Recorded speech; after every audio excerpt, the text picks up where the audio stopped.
कल के वीडियो में मैंने आपको एक क्वेश्चन दिया था। उसके बाद बोला था कि ग्राफ में आज आपको बताऊंगा। मैथ्स रूल भी मैंने कल आपको बताया था और उसी में आज हम लोग आगे बढ़ते हैं। तो पहले मैं वो न्यूमेरिकल बता दूं जो मैंने कल आपको दिया था। वो था racing car has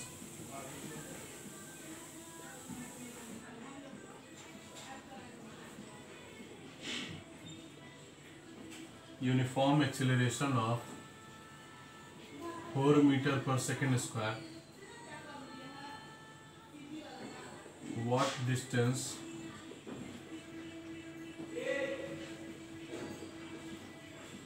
will it cover in 10 seconds after the start?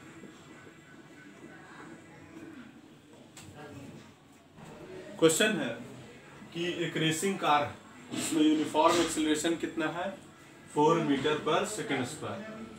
वो स्टार्ट के मतलब स्टार्ट जब हुआ वो उसके 10 सेकंड बाद तक वो कितना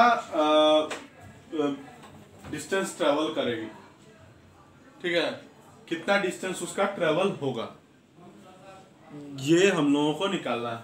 कितने समय के बाद? 10 सेकंड आफ्टर द स्टार्ट। तो मैंने बताया था कि स्टार्ट है तो इनिशियल वेलोसिटी कितना होगा 0।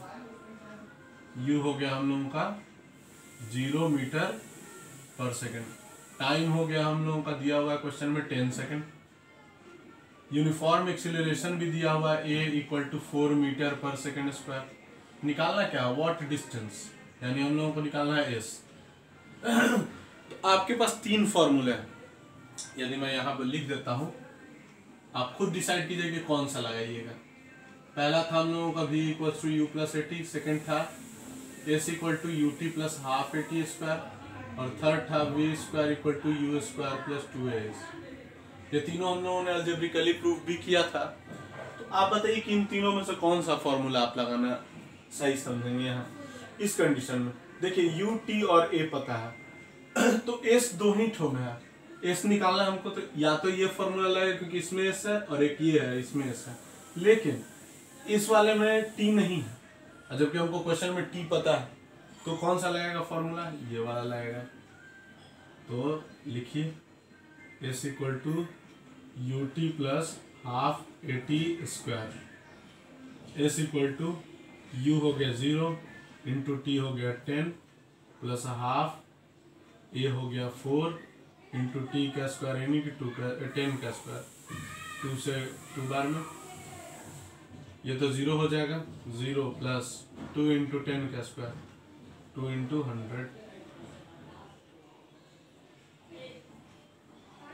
200 मीटर्स। तो ये हो गया आप लोगों का आंसर कि 200 मीटर वो ट्रेवल कर जाएगा 10 सेकेंड आफ्टर स्टार्ट। इसको आप लोग देख लीजिए।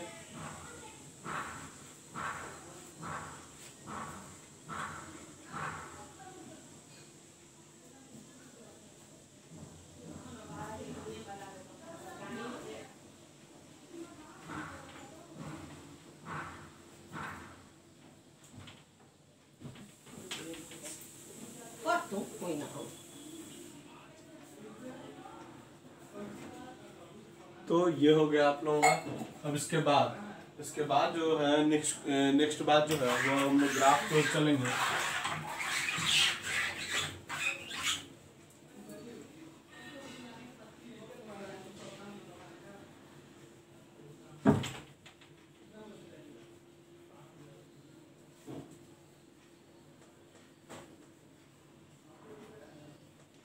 ग्राफ को आप लोग बहुत आराम से समझिएगा। मैं बार बार बोल रहा हूँ क्योंकि थोड़ा नया है और क्योंकि ग्राफ आप लोग मैथ्स में पढ़ा था आप लोगों ने, लेकिन यहाँ फिजिक्स में इस्तेमाल हो रहा है उसका। तो बड़ा ध्यान से समझिएगा, कहीं भी दिक्कत हो तो उसको पूछ करके क्लियर करिएगा। तो आज मैं आपको कुछ ग्राफ्स के नमूने दिखा रहा हूँ। पहले उसको जान लेंगे, फिर इंडिविजुअली हम लोग डिस्टेंस टाइम, वेलोसिटी टाइम ऐसे ऐसे धीरे धीरे बढ़ते चलेंगे। तो आइए कुछ ग्राफिकल रिप्रेजेंटेशन के बारे में देखते हैं।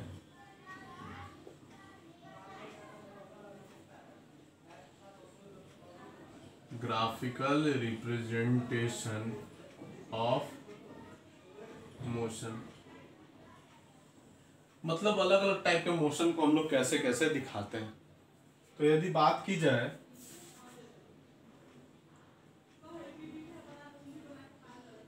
डिस्टेंस टाइम ग्राफ है, यदि ऐसे स्ट्रेट लाइन हमने कर दिया तो ये क्या दिखाएगा, यूनिफॉर्म स्पीड। क्यों, क्योंकि जैसे जैसे टाइम बढ़ रहा है उस हिसाब से डिस्टेंस बढ़ रहा है, याद रखिएगा। डिस्टेंस टाइम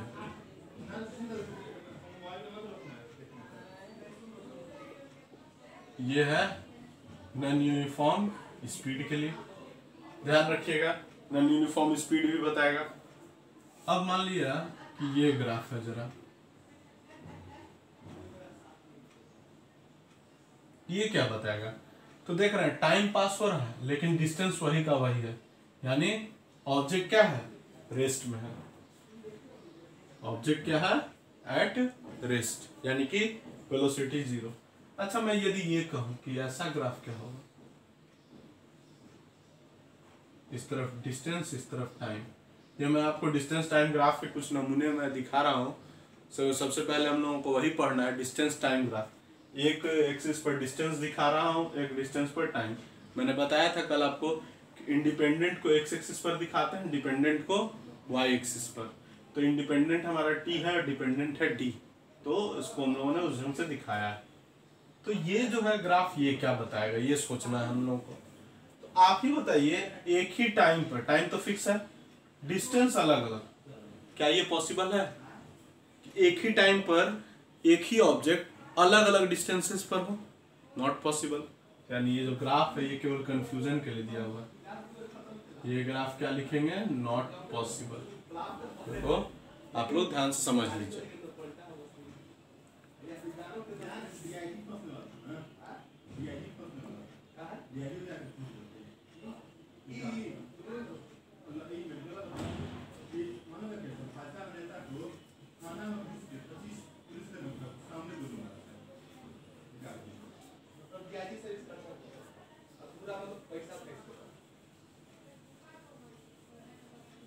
अब इसके बाद हम लोग वेलोसिटी टाइम ग्राफ की ओर बढ़े, उसमें कैसे हम लोग निकालेंगे, तो देखते हैं।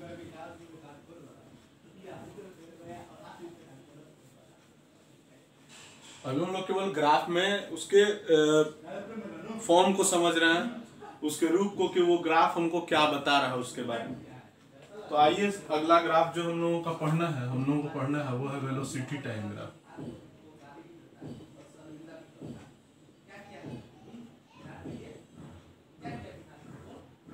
और स्पीड टाइम ग्राफ भी आप बोल सकते हैं, क्योंकि यहाँ स्ट्रेट लाइन की ही बात हो रही है जनरली, तो इसलिए आप स्पीड टाइम ग्राफ भी हम लोग बोल सकते हैं। तो आइए, एक तरफ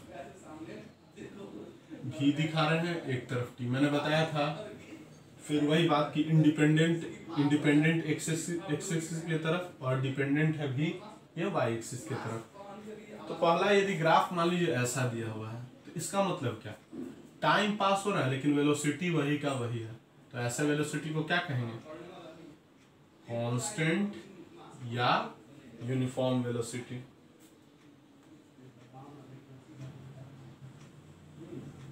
स्पीड अभी बोले, मैंने बताया कि स्पीड यूज कीजिए वर्ड या वेलोसिटी, क्योंकि स्ट्रेट लाइन की ही बात हो रही है। तो ये हो गया हम लोगों का। अब है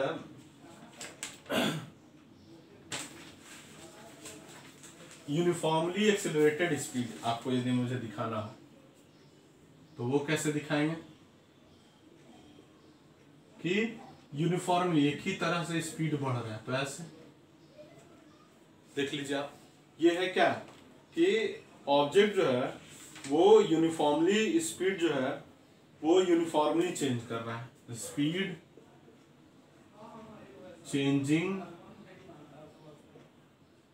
यूनिफॉर्मली, देख रहे हैं ना, जैसे जैसे टाइम बढ़ रहा है वैसे वैसे स्पीड बढ़ रहा है, एक ही मतलब एक रेट से बढ़ रहा है। तो इसी को बोलते हैं स्पीड चेंजिंग यूनिफॉर्मली या वेलोसिटी चेंजिंग यूनिफॉर्मली, दोनों यहाँ यूज कर सकते हैं।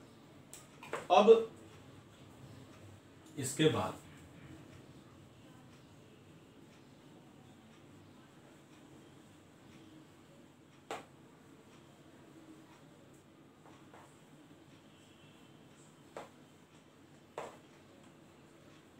मैंने आपको बताया था कि इसमें जो है, और यदि ग्राफ की बात करें तो इन दोनों को मैं बता चुका हूँ आपको, ऐसे फिर से मैं बता दे रहा हूँ। वेलोसिटी इस तरफ, टाइम इस तरफ, ऐसा रहेगा तो क्या बोलेंगे, यूनिफॉर्म। ठीक है, ये यूनिफॉर्म का ग्राफ है। यूनिफॉर्म क्या, एक्सेलरेशन। क्योंकि मैंने बताया था कि हमेशा यहाँ जो ग्राफ है, ग्राफ से तीसरी बात भी सामने आएगी। जैसे ग्राफ में दो चीज दिया हुआ है, लेकिन उससे अलग कुछ कोई तीसरी बात भी सामने आ सकती है, तो ये ध्यान रखना है। एक ग्राफ ऐसा रहेगा, एक ग्राफ यदि आपको वेलोसिटी इधर दिया हुआ है, टाइम ऐसे दिया हुआ है, ऐसे ऐसा भी ग्राफ आ सकता है। तो इसको क्या कहेंगे, ये देख रहे हैं एक रेट से वेलोसिटी घट रही है और घटते घटते जीरो हो गई, तो इसको बोलेंगे यूनिफॉर्म टी एक्सीलरेशन या रिटार्डेशन। यूनिफॉर्म डी एक्सीलरेशन या रिटार्डेशन। फिर एक ग्राफ और भी देख लीजिए आप लोग,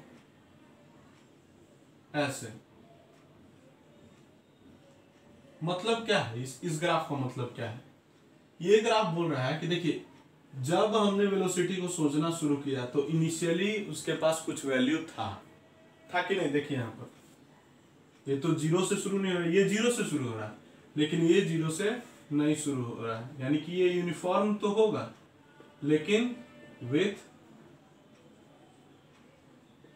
सम वेलोसिटी। जीरो वेलोसिटी से शुरू नहीं हुआ है, इसमें कुछ ना कुछ वेलोसिटी हमको पता है।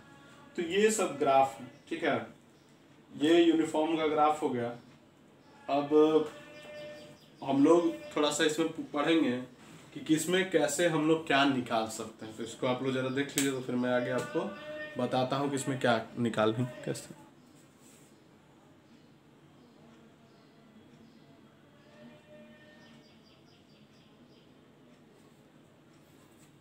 आइए अब जरा हम लोग देखें, तो थोड़ा सा हम लोग गौर करें। तो मैंने कल मैथ्स रूल आप लोगों को बताया था, MADS, जिसमें मैंने आपको बोला था कि M for multiplication, then A for area, D for division, then S for slope.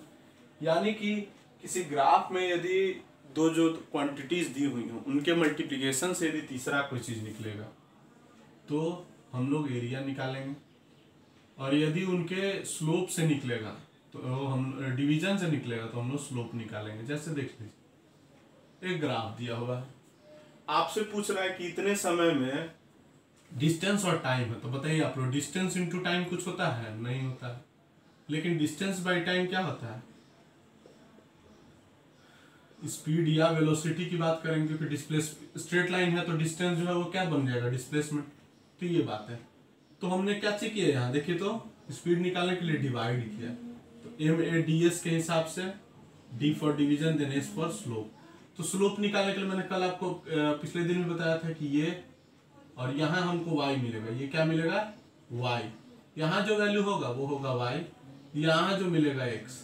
तो ग्राफ को हम लोग ऐसे मिला लेंगे, तो हमारा जो इसमें स्पीड हो जाएगा, स्पीड बराबर हो जाएगा slope of DT graph, distance time graph.